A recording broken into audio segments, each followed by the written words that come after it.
From the beginning, Robyn's actions were problematic. It's remarkable how she presented her desire to incorporate her children into Kody's family when I rewatched the first season of the show. Since Dayton would turn 13 in a year, and a judge might then allow him to choose where he wanted to live, she insisted to the other wives that it must happen swiftly. According to her story, if she didn't instantly lock down the house, you believe all 3 of her children would run to their father's house and never return. The girls, for instance, would most likely remain with Robyn, but her dramatics gave the impression that this was a life-or-death situation. Hey, hello everybody! Welcome back to my channel TLC Flicks. Make sure to give this video a thumbs up. She used this to demand more time from Kody at her house to make sure he bonded with her children. In reality, a judge might take Dayton's opinion into account once he was a teenager, but that wouldn't be the only factor in custody decisions. The fact that the first 3 spouses didn't challenge this reasoning is perplexing. Wouldn't Robyn have relied on Christine to watch her children more frequently, so they could spend as much time as possible with their new siblings if assimilating them into the family had been such a top priority? Her children were further isolated by hiring a nanny, which further diminished the likelihood of the alleged integration. It was evident from her behavior that this was never about combining the families. Not to mention the ridiculousness of Robyn complaining that her children were disengaged while simultaneously employing a nanny. It was all about controlling Kody and keeping him preoccupied with her home. The irony is nearly unbearable. Since they had grown up as siblings and shared memories, experiences, and space, the other children were close. It wasn't magic that brought them together. It was the outcome of Kody and the original spouses creating a collective family atmosphere. In the end, Robyn is solely to fault for the distance she professed to fear because of her victim mentality, poor self-awareness, and yes, even her notorious fridge signs. Why Aurora and Brianna miss so many family gatherings, such as Gwen's bridal shower and Mykelti's baby shower, is a legitimate question. Was it their choice if they weren't present? It's difficult to overlook their absence during significant life events such as school or other obligations, and it seems even more odd given Robyn's frequent statements that she wants her children to feel included and accepted by the wider family. Parties and showers were held for the family while I was in my 20s. Robyn's claim that she wants her family to be fully integrated is inconsistent with her children missing these events because spending time with relatives of a similar age at life events drew everyone closer. It widens the rift, if anything. Tommy's remark that it's not safe seems ambiguous and more like a diversion. Although it seems more likely, Mykelti's theory that alcohol has a role is still intriguing. Even if it meant avoiding the alcohol, why wouldn't the rest of the family attend if it's merely a baby celebration or bridal shower? It appears that Robyn is the one causing the division by not supporting or allowing her children to attend. This trend extends beyond parties and showers. Additionally, Robyn's children failed to attend Garrison's National Guard Memorial, a solemn and important occasion that had nothing to do with parties or drinking. Additionally, their absence there is blatant and even rude. After events like the notorious Christmas present text chain, when misconstrued remarks may have set off Aurora's sensitivity and anxiety, the alienation appears to have become worse. But Robyn and Kody probably have something to do with this. Given Robyn's propensity to paint herself as the victim and Kody's fixation on devotion, it's easy to see them as villains. The original children and mothers might easily incite a us versus them mentality in Robyn's home, forcing her children to choose a side. No one can live in such a setting easily. Teenagers or young adults living alone and attempting to adjust to such a complex family dynamic. Although Robyn ultimately asserts that her children are excluded, her actions of excluding them from family gatherings and appearing to discourage relationships say a lot. She would try to close the gap rather than widen it if she really wanted her children to feel included. Viewing season 18 again critically, it becomes very clear that Robyn's I speak Kody mantra is a deliberate control tactic rather than merely a bothersome eccentricity. Given that they had been married and had more experience with Kody than Robyn, Christine and Janelle were entitled to criticize her assertion. Yet, Janelle's remark struck a chord the most. Robyn's use of this phrase was not limited to the women. She even positioned herself as the interpreter of all things Kody by interjecting herself into discussions with the adult children. That is extreme manipulation, not merely interfering. Consider Meri's discussion about relocating her close company to her bed and breakfast before speaking to Kody. Rather than being a helpful bystander, Meri felt obliged to include Robyn, who insisted on being there because she obviously speaks Cody. The whole exchange was practically dictated by Robyn. She flatly prompted Meri at one point, "Tell him the rest." As though she couldn't manage her own marriage without Robyn at the helm, Meri told him the other portion. It isn't nuanced. It's disturbing and domineering. Christine, Janelle, and Meri all recall taking the Vegas personality test, which was referenced during the tell-all. It was observed that Robyn's personality type thrived on drama, especially when it involved other people. Conveniently, Robyn first denied remembering the test until Suki brought up the fact that the original three had a common memory. Robyn abruptly recalled, but she rejected the findings, saying that someone else must have taken the exam on her behalf. It's a ridiculous diversion that fits perfectly with her larger tendency to alter history. During the ring gate, Christine disclosed that Cody had melted down Meri's wedding band, a highly significant act following their meeting with Robyn. Meri supported the timeline with specific facts. However, Robyn quickly refuted the story when it was told to her, claiming Cody had melted the ring before they met. Evidence from Season 1 demonstrates that Cody wore his ring until he gave Robyn her notorious string ring. In addition to being convenient, Robyn's story is most likely untrue. Then there's the Ariella incident from Season 19, where Cody said that as Ariella clutched to Robyn's leg and refused to let him go, Robyn maintained that Ariella needed to feel her feelings. However, Robyn asserted that she would never prevent Cody from departing. This is again another instance of her manipulating the situation to portray Cody as the cause of the conflict and herself as accommodating. There is no denying the pattern. Robyn methodically gets involved in everyone's affairs, gathers private information while claiming to be helpful, and then manipulates it to suit her own ends. She gaslights anyone who confronts her, rewrites history, and contradicts herself. It's no surprise that Christine and Meri finally recognized her for what she really is, a deceitful mistress who betrayed their confidence and further distanced them from Cody. How did the supposedly wise financial person, Janelle, get herself into this predicament? Clearly, Kay and are living the good life, defrauding everyone and taking home a $2 million mansion. At least Meri may claim that she was among the fortunate few who were able to profit from LuLaRoe. I believe she was earning $70,000 a month at her height. She doesn't really care about getting her money back from CP. She is too preoccupied to ask Cody to operate the moving truck. She obviously doesn't have to worry about anything and is living her best life in lavish homes. Bless her, Christine.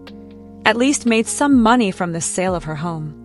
She recently got married again, and her new husband's income is also helpful. Together, they had even gone viewing some pretty homes. Then there is Janelle, who has been on TV for more than 10 years and seems to have a talent for moving from one awful living arrangement to another. She is unable to even launch her flower business without first selling merchandise. Recall the time she spent money on Robyn's mansion but didn't actually purchase it. Just in case something went wrong, her name should be on the deed rather than the mortgage. Move, Janelle, genius. Make sense of it. Since these folks aren't exactly the sharpest tools in the shed, whoever is in charge of the taxes is most likely the smartest person in the group. Over the years, Janelle has made some extremely poor financial choices, and Cody was her downfall, selling her on every falsehood. In actuality, Janelle is basically the least bad with money, and that's a really low standard. They attempt to portray her as the financially astute one. She has a poor financial history, to put it mildly. Signing up for MSWC was undoubtedly one of her worst mistakes. Not to mention the RV and the enormous truck they required to move it, which may have been tied with the first in line. Are you serious? 14th season? In episode 14, Meri and Cody meet with Nancy for therapy, but rather than getting started, Cody spends the first few minutes criticizing Meri for their relationship's current state. She is to blame in the first place since she misses their previous dynamic and it seems that they are unable to return to it. He then accuses her of being overly sensitive, which is obviously a typical cop-out. The icing on the cake is that he genuinely wonders why she has so many pals. Really? At last, Nancy has the courage to ask Cody if they're prepared to face each other head-on and delve deeper. Cody's response: "I'm not open to criticism over the past year and a half." "Are you serious?" asks Nancy, who is clearly astonished. And that lovely expression on her face. Cody's attitude is exemplified by the fact that, for God knows how long, he will never take criticism. This instance exemplifies why males in polygamous partnerships can appear to be complete duchesses. The guys, like Cody, just jump on their metaphorical white horses and play hero and king while avoiding all the difficult tasks. The women take care of everything, including housework, outside jobs, child-rearing, and yard care. The emotional strain of trying to win their husband's love or being held responsible when it doesn't exist falls on the women. Cody can't take criticism and doesn't accept responsibility for anything. He's an arsehole, in my humble and entirely accurate opinion. When people ask why their therapy sessions with Nancy didn't work out, Cody gets defensive right away, believing that therapy is a one-on-one fight against him. As we witnessed in this session, he even declines to participate. When the spouse is not involved, defensive, or just plain irritated throughout every session, it might be difficult to save 4 marriages. The same is true for women. None of them is prepared to go deeply enough to face the problems that arise from their tense relationships with one another, which not only generate problems between them but also affect their marriages and the dynamics of the entire family. They never delve further than that, only touching the surface. Not even the world's greatest therapist can do miracles. The Browns just weren't committed to introspection, making concessions, and accepting responsibility, all of which are necessary for real improvement. Cody appeared to believe that simply showing up was sufficient. Nancy certainly has a poor reputation for their lack of progress, but let's face it, therapy won't resolve their mess until the Browns decide to put in the effort. This scenario is complex and frustrating. Let's now examine the complex financial network that appears to be following Cody and Robyn around like a shadow. Everyone contributed to the family pot, which was initially intended to assure equality among the children regardless of their mother. The plan was for all assets to be distributed equally between Robyn and Cody, but all of a sudden, that idea changed into something quite different. According to Robyn, the biological children of each mother will now inherit from their respective mothers. Janelle was stunned by this discovery, and everyone else was incensed. It appears that equality is no longer the objective. The proceeds from the sales of Meri's and Janelle's home somehow went towards financing Robyn's McMansion when the family relocated to Vegas. Isn't it convenient? Not to mention the llying house sale. Everyone pitches in, but Robyn gets the prize. Where's that money now? Although no one appears to know, there is conjecture that Janelle paid the down payment for that house using an inheritance. Additionally, there is a rumor that Janelle took money out of her retirement to assist Robyn in paying off her debt, so that she might be eligible for home finance.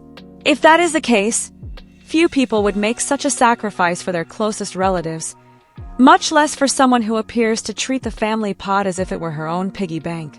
Then there's Robyn's justification. Finding out where the money went is too difficult. Apparently, numbers are just too difficult to understand.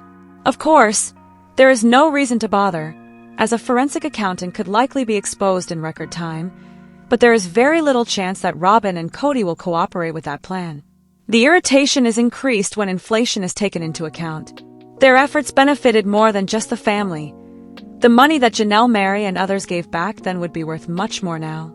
They would have guaranteed futures that today appear more uncertain than they did at the time. Ultimately, it appears that Robyn and Cody owe the other wives not only money but also moral and emotional support. Unfortunately, nobody is going to see a cent or an apology given their history. Watching the relationship between Meri and the B is causing me to feel a wide range of emotions. At first, she appeared incredibly strange and perhaps uncomfortable discussing it, but I get the impression that she was attempting to be honest about it. It simply didn't sound right. Now, even though she went ahead and purchased the B&B by herself, the whole family is now furious because she didn't tell them in advance.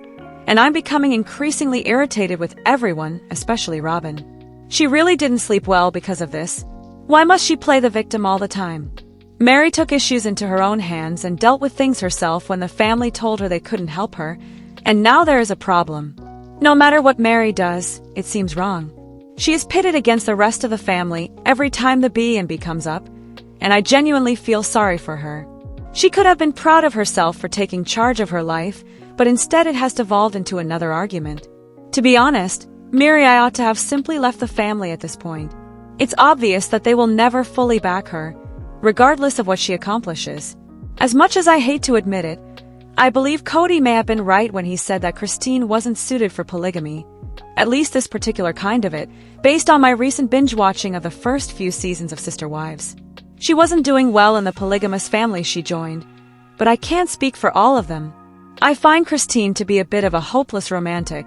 She desires to be the focus of attention, loved and lavished with attention. In essence, she is the kind of person who aspires to be her husband's favorite.